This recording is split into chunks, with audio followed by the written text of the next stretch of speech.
দুর্গাপুজোর খুঁটি পুজো শুরু পাণ্ডুতে। পাণ্ডুর ঐতিহ্যবাহী জয় হিন্দ ক্লাবের পুজোর প্রস্তুতি শুরু। এবারে ক্লাবের থিম বুর্জ খলিফা, জানালেন ক্লাব কর্তৃপক্ষ। তেমনটাই প্রস্তুতি শুরু হয়ে গেছে দুর্গাপুজোর। হাতে গোনা মাত্র কয়েকটা মাস, তারপরেই দুর্গাপুজো। তার আগে শুরু হয়ে গিয়েছে প্রস্তুতি। পাণ্ডুর ঐতিহ্যবাহী জয় হিন্দ ক্লাবের পুজোর প্রস্তুতি শুরু। আজ খুঁটি পুজো হচ্ছে সেখানে। দুর্গাপুজোর খুঁটি পুজো শুরু পাণ্ডুতে। সরাসরি পাণ্ডু থেকে রয়েছে আমাদের প্রতিনিধি তন্ময় দে। তন্ময়, আর হাতে গোনা কয়েকটা মাস তারপরেই দুর্গাপুজো, যেমনটা আমরা জানি, এবং এখন শুরু হয়ে গেল খুঁটি পুজো। তুমি রয়েছো জয় হিন্দ ক্লাবে, কি জানাবে? দেখো সুধা, বলতে গেলে গুয়াহাটি শহরের মধ্যে কিন্তু অন্যতম যে দুর্গাপূজার যে আকর্ষণ কেন্দ্র হয়ে পড়ে সেটা কিন্তু জয় হিন্দ ক্লাব। আর আজ আমি জয় হিন্দ ক্লাবে উপস্থিত আছি। আর জয় হিন্দ ক্লাবে কিন্তু আজ যে আর 2 মাস বাকি, তুমি বললে ইতিমধ্যে 2 মাস পরে কিন্তু শারদীয় দুর্গোৎসব। আর সেই শারদীয় দুর্গোৎসব উদযাপন করার জন্য কিন্তু আজ যে খুঁটি পূজা করা হবে, আমি দেখাচ্ছি, দেখো এটাই হচ্ছে খুঁটি। আজ এখানে যে প্যান্ডেল, সেই প্যান্ডেলের যে খুঁটি, সেই খুঁটি গাড়া হবে। আর গুয়াহাটি শহরের কিন্তু সবাই জয় হিন্দ ক্লাব পাণ্ডু আসলে কিন্তু জয় হিন্দ ক্লাবের পুজো দেখে। এই যে দেখো বুর্জ খলিফার যে পোস্টার, এই বুর্জ খলিফায় কিন্তু এই জয় হিন্দ ক্লাবে অস্থায়ীভাবে নির্মাণ করা হবে দুর্গাপুজোর যে থিম, সেই থিম নিয়ে। আর এখন থেকে কিন্তু পুজোর প্রস্তুতি শুরু হয়ে গেছে জয় হিন্দ ক্লাবে।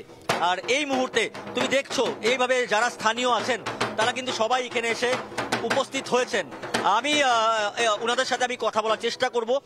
প্রথমে যে জয় হিন্দ ক্লাব আমি দেখাই একবার, ক্যামেরা হোসেন বিশ্বজিৎকে বলবো, এই জয় হিন্দ ক্লাব আমি বলবো যে ইতিহাস আছে জয় হিন্দ ক্লাবের, কিন্তু ইতিহাসটা কি আমরা একটু জানবো। কাকু, আপনার কাছে আসছি, এই ক্লাবের ইতিহাসটা একটু বলুন। কত বছর ধরে এই ক্লাব আর কিভাবে আপনারা নিয়ে যাচ্ছেন? 1947-এ 15 আগস্টে এই ক্লাব প্রতিষ্ঠিত হয়। তখন আমার বয়স ছিল 8 বছর। এখন বর্তমানে আমার বয়স 85 ক্রস।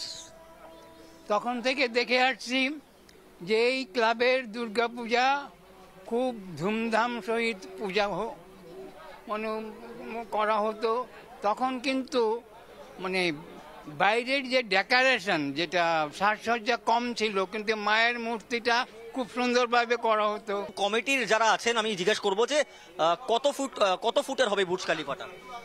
এবারের আমাদের যেটা থিম আর কি, যে বুর্জ খলিফা, আমরা আশা করি এটা আমাদের গুয়াহাটি বা আসামের ভিতরে একটা ভালো আমরা করতে পারবো। আর এটার উচ্চতা আমরা ভাবছি 75 ফিটের উপরে হয়ে যাবে। 75 ফুটের উপরে বুর্জ খলিফার যেটা আমাদের সেটা হয়ে যাবে। কবে দিকে শুরু হবে বুর্জ খলিফা? মোটামুটি আমাদের আজকে খুঁটি পূজা হয়ে যাবে, তারপরে 20 তারিখ থেকে আমাদের প্যান্ডেলের কাজ শুরু হয়ে যাবে। তো এই পুজোটা বহুত পুরনো। এই পাণ্ডু অঞ্চলের সবচেয়ে পুরনো পুজো এটাই। যদি বলতে গেলে 78 ইয়ার্স রানিং ক্লাব, 1947, আমাদের জন্মই হয়নি। তো এখানে মধ্যে বলতে গেলে আমরা সবাই জুনিয়র, সিনিয়র প্লাস লেডিস সবাই মিলে এই পুজোটা আনন্দ করি। এই যে উনি আছেন, উনি ওতপ্রোতভাবে জড়িত আমাদের এই পুজোতে। এই দীর্ঘ 78 বছরে আমাদের বিভিন্ন অনেক জুনিয়র সিনিয়ররা ছিলেন, যারা আমাদের মধ্যে ইতিমধ্যে নেই। উনারা যারা এই ক্লাবের প্রতিষ্ঠাতা করেছিলেন উনারা এখন আমাদের মধ্যে নেই।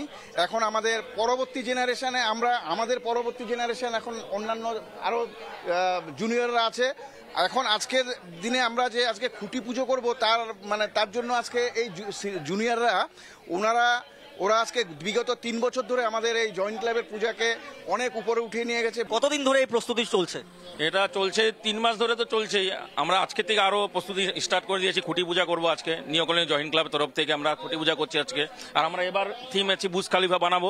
তো দেখছেন আপনারা, আর সবাই আসবেন, ভালো লাগবে সবাই। আমি একটু কথা বলবো দিদি, আজকে এবার আপনাদের থিম বুর্জ খলিফা, এখন দিকে দুর্গাপূজা মনে হচ্ছে, কি বলবেন? আমাদের এখানের পূজা তো খুব প্রত্যেক বছর খুব ভালোই হয়। গেল বছরও খুব ভালো হয়েছে, আশা করি এবছর আরো ভালো হবে। শুনতে পাচ্ছ সুধা, বা দর্শকরা শুনতে পাচ্ছে, মহালয়া যেমন লাগছে যে মহালয়া আজই, যে কারণ খুঁটি পূজার দিনেই কিন্তু দেখা যাচ্ছে যে শারদীয় দুর্গোৎসবের যেটা ফিলিংস, সেটা ফিলিংস এখানে দেখা যাচ্ছে। আনন্দ, সবার মনেই আনন্দ, একটা পূজা ভাব আসার আগেই তো আনন্দটা হয়। তন্ময়, ঢাকে কাঠি পড়ে গিয়েছে এবং দুর্গাপুজোর সামনেই, এবং সেখানে অনেক কচিকাচাদের দেখতে পাচ্ছি, তারা কতটা আনন্দিত? পুজো শুরু হয়ে যাবে আর 2 মাস পর, কেমন লাগছে তোমার? ভাল লাগছে। কি করবে এবার পুজোয়? আমরা এবার ডান্স করব আর কি করবে? কিছু না ডান্স করবে। কেমন লাগছে? পুজো পুজো লাগছে? হ্যাঁ লাগছে আমি একবার দেখাই, দেখো সুধা, যে বছর দুবাইতে নয়, পান্ডুর বুর্জ খলিফায় ভিড় জমাবেন দর্শনার্থীরা। আপাতত তোমাকে অনেক ধন্যবাদ।